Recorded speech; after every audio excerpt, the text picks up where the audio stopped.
Hi everyone, my name's James and I'm one of the principals of Razzamataz Theatre Schools in Newcastle. Now today I'm here to teach you how to do a healthy and effective vocal warm-up. There are 6 main things that we're going to be thinking about when we're doing our vocal warm-up. Number 1 is posture, number 2 is breathing, number 3 is phonation, number 4 is resonance, number 5 is articulation, and number 6 is register. And register is going to run all the way through. Now they're just fancy words for some very basic things that you will definitely be covering whenever you warm your voice up. So let's think about number 1 first, posture. So for our posture then, we want to ideally be standing up with our feet flat on the floor. Our knees shouldn't be locked into place, they should be nice and loose and bouncy. We should have our shoulders back and down, our hands by our sides, and our chin should be tilted upwards ever so slightly, but pretty much flat. Okay, we want to imagine as well that we have a little piece of string that's tied to the top of our head and a giant is going to pull us up. So our feet are still on the floor, but we have a nice straight back. Okay, we've got a nice straight line running all the way through our bodies from the top of our head down into the ground, and that's where we're going to be sourcing our power from when we sing.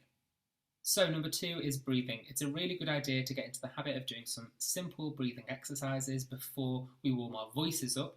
It will tell your body, okay, we're about to sing, let's get ready, let's switch on and be in the zone, ready to do what we need to do. So breathing is really important because it will help you to maintain your notes, to sustain your notes, to make sure that your voice sounds strong, but it will also make sure that you don't end up feeling faint, that you feel like you can sing for a prolonged amount of time. So some really simple things that we can do then to warm ourselves up in terms of breathing. We're going to breathe in for 4 beats, hold for 4 beats, and breathe out on a S sound for 8 beats. When we breathe in, our shoulders should stay flat, and I want you to push your stomach out so that you look a little bit like Homer Simpson, okay? We're going to breathe in through the mouth, but we're not going to make any sound, so we shouldn't hear this. There's no need for us to make any noise because all that's going to do is dry out our vocal folds and make it harder to sing, okay? So we're going to breathe in, hold, and then out. Here we go. Make that breath last. 5, 6, 7, 8.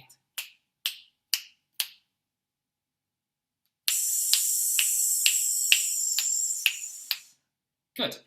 Now, when you're comfortable with that, you've done it a few times, we can double. So we can do in for 8, hold for 8, out for 16.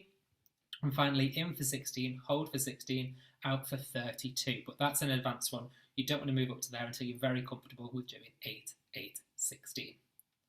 So that's just one of the really simple breathing exercises that we can do when we are warming our voices up. So our third thing that we're going to focus on then is going to be phonation.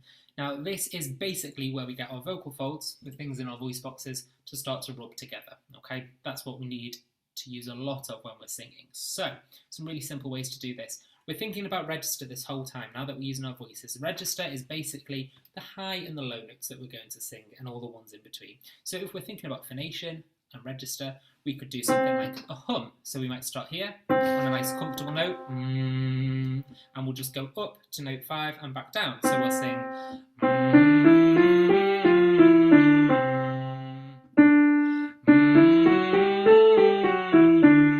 and we're going to keep moving up all the way up to here. And when we get up to that top note, we can go back down. So it's really important that we make sure whenever we go up, we come back down as well, okay? Now when we hum, we want to make sure that our teeth aren't touching, okay? Generally, if we're singing anything or making any sort of sound and our lips are closed, we want our teeth to be apart. So that's a really nice, easy phonation exercise that we can do. There are some exercises that we can use straws for, and that will help us with our phonation. It's all about building up a little bit of resistance in the voice and how we can control that. There'll be another video on how to do that safely and effectively using straws coming up. So that's phonation. We think we'll do some humming, some gentle humming. We don't just have to do, we can make it more interesting, we can do thirds. You can play around with it, okay, as long as you're moving up and you're moving down. So our next major thing that we want to think about then is resonance. So really good ones for building resonance and for getting our voices ready to perform some slightly trickier tricks. We can use sounds like E and A, and nya is a really good one. So it's all about using our nasality, okay? So put in all of the sound here. We want to bring it up to in the face, okay? So one that we can do is we're going to sing these notes, and we're going to sing it on a nya, nya. So it goes like this.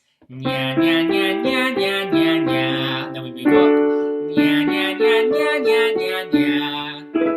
Nya, nya, nya, nya, nya, nya, nya. And we can keep moving up. Now this isn't supposed to sound nice. It's not supposed to sound pretty. If you did that on a stage, I think you'd probably be pulled straight off. But this isn't about performance. This is about warming up and preparing our voices, okay?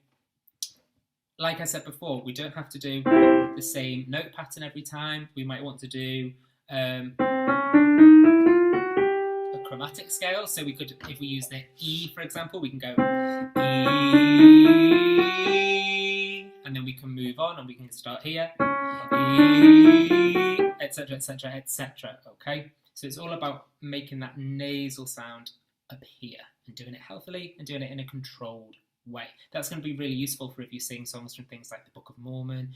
If you want to look at more commercial music, people like Shawn Mendes use a lot of nasal sounds. So that's really good for preparing us for singing those nasal sounds.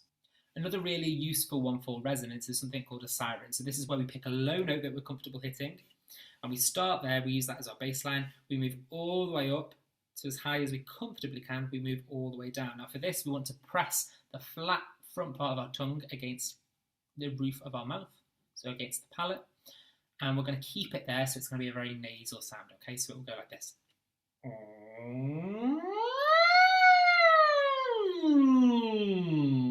And we can go up and down, we can do all sorts of patterns with it, okay? The important thing is that we keep that tongue up there. You can do similar things like a tongue drill, a lip drill, with similar ideas where we move all the way up. So a tongue drill will be a... It's all about making sure that we're going all the way up and coming all the way back down, using our nasality and our noses to help us do that. And the final thing that we're going to think about is articulation. So articulation is making sure that all of our sounds sound nice and they sound completed, that we don't end words with sort of on a cliff, that we finish everything that we sing, okay? So really good ones for this. There are some really fun ones. We can sing, a nice easy one that we can sing, if we just go all the way up the scale from here to here, and we sing bippity boppity bippity boppity. Now the challenge here is to not sing bibbity boppity or pippity poppity. We need bibbity boppity, bibbity boppity, okay? Bibbity boppity, 1, 2, 3, 4. Bippity boppity, bippity boppity, bippity boppity, bippity boppity, bippity boppity, bippity boppity, bippity boppity boo. Bippity boppity, bippity boppity, bippity boppity, bippity boppity, bippity boppity, bippity boppity, bippity boppity boo. And we can do that moving up each time. We can start lower if we want to. If you want to practice singing in that lower register, we can do all sorts of things like that. The point of these exercises is that we get our lips and our tongues moving, that we get them ready. It's just like warming up any other muscle. Your lips are muscles and your tongue is a muscle, okay? So we want to make sure that they're ready to perform, to do what they need to do. One exercise that I really like to do when I'm practicing my articulation is the chicken tikka song. So this is super simple. We sing chicken tikka, mango chutney and a pint of lager. Chicken tikka, mango chutney and a pint of lager. Chicken tikka, mango chutney and a pint of lager. Naan and pilau rice. Super simple, okay? And we put it together and we get this. Chicken tikka, mango chutney and a pint of lager. Chicken tikka, mango chutney and a pint of lager. Chicken tikka, mango chutney and a pint of lager. Naan and pilau rice. And that's super, super simple. We can take it up a step each time. So we can start here. Chicken tikka, mango chutney. Chicken tikka, mango chutney. So all of these things, like we said before, are practicing using our different registers. So moving up and down between the notes. But with articulation, it's all about getting our mouths moving. We can even do things where we're not even singing. We can use tongue twisters. We can try to say sentences really, really quickly. Things like the tip of the tongue, the teeth and the lips. The tip of the tongue, the teeth and the lips. It's really, really tricky to say loads of times really quickly. So, in a nutshell, they are the main things that we want to think about when we're warming up our voices. We need to make sure that we do at least 1 or 2 exercises to address each of those main points. There are millions out there, loads of really good videos on YouTube and all over the internet, really. But we want to make sure that we're hitting each of those points so that every part of our voice is ready to perform.